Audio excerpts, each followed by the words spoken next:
Bonsoir sur France 3, édition Pays catalan.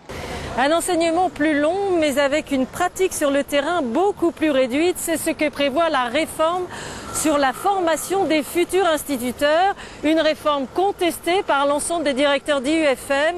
Et ce matin, à Perpignan, on tenait une assemblée générale. Jean-Charles Chaban répond à nos questions.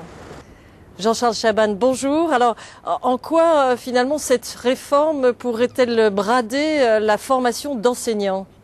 On est, si vous voulez, des lieux de formation qui voient se réduire leur relation avec le terrain dans le dispositif actuel. Et malheureusement, là, pour des raisons d'économie, masquées par des raisons d'efficacité, on est en train de brader un système qu'on n'a pas vraiment analysé et donc qu'on ne fait pas vraiment évoluer. On se contente de le faire disparaître.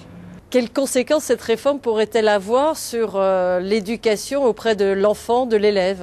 Je pense que c'est très simple. Il suffit d'imaginer que des infirmières ne voient pas leurs malades avant d'entrer dans un hôpital. On va avoir des étudiants qui auront préparé des concours et qui passeront directement auprès des élèves sans avoir une formation professionnelle, c'est-à-dire connaître vraiment la réalité de l'enseignement et les difficultés. Mais dans la réforme, il est toujours prévu quand même des stages pratiques sur le terrain, non ?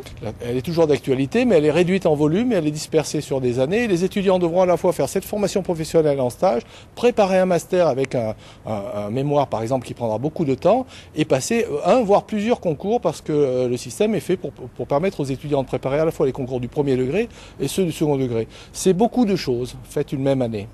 D'autres actions pourraient être envisagées à l'avenir ? On essaye de trouver des formes d'action qui peuvent permettre de faire pression. Donc on se dirige, on essaye en particulier de mettre en mouvement les parents d'élèves parce qu'ils vont bien comprendre, ils comprennent quand ils voient les enfants en difficulté que lorsqu'ils ont des étudiants devant eux ou des jeunes enseignants qui sont mal formés, les problèmes se posent. Ces problèmes commencent à se poser de manière cruciale dans certaines écoles primaires.